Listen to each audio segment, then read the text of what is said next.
process technology for leak test hole drilling for container closure integrity testing. I am Sunil Magdum, working as a scientist in Center for Micro Nano Manufacturing and Metrology, CMTI, Bangalore.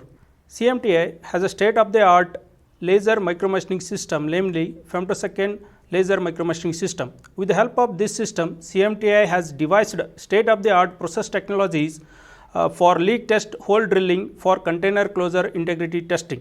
That is also called leak test hole drilling. Leak test hole drilling for container closure integrity testing.